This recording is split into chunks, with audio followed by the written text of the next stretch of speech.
En ce moment, dans notre cours d'art expérimental, on est en train de faire du dessin en utilisant notre corps au complet, en utilisant des mouvements puis en faisant de la danse. Ça fait quelques années déjà que je vois les œuvres, par exemple, de Heather Hansen, Tony Orrico, Judith Brown, des artistes qui, dans leur pratique personnelle, font du travail hors du commun. Les deux premiers sont des danseurs, chorégraphes qui s'adonnent aux arts visuels. Ils ont intégré le mouvement du corps, le mouvement de la danse à leur pratique visuelle en dessin. Et puis ça a vraiment été mon inspiration au tout début.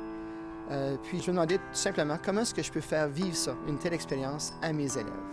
C'est vraiment différent de ce qu'on fait habituellement dans notre cours d'art régulier parce qu'il faut qu'on utilise tout notre corps au lieu d'utiliser juste nos mains puis nos bras. Les années précédentes, on a plus focusé sur le dessin dans un cahier d'esquisse ou sur un canevas avec la peinture. C'était très traditionnel, tu pourrais dire. Ce nouveau médium de danse-art, c'est beaucoup plus différent.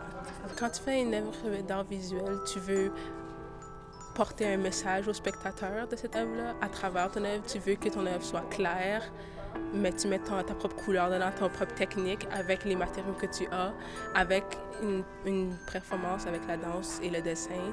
C'est beaucoup plus différent parce que c'est beaucoup plus abstrait. Donc, c'est à travers les mouvements que tu portes ce message-là. Le processus de création collectif est vraiment important parce qu'il faut que tout le monde puisse avoir une chance de dire qu'est-ce qu'ils veulent dire. Pour d'autres gens, c'était des lignes plus géométriques et très structurées. Pour moi, c'était beaucoup de courbes et j'ai vu où ce que mon corps pouvait m'apporter. Puis c'était beaucoup plus grand. Ça m'a permis beaucoup plus d'espace. Puis juste une beaucoup plus grande variété.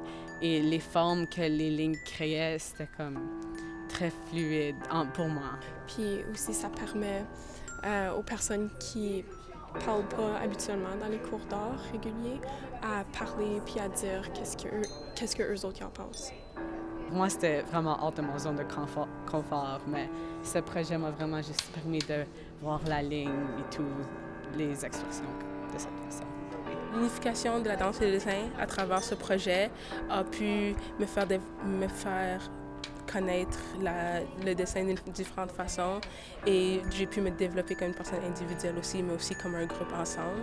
Notre classe d'art est très proche, mais on a pu quand même se séparer l'un de l'autre et découvrir comme une façon individuelle de faire ces gestes-là et ces mouvements-là. Moi, je me sens beaucoup plus libre dans ce type de performance, cet art performé.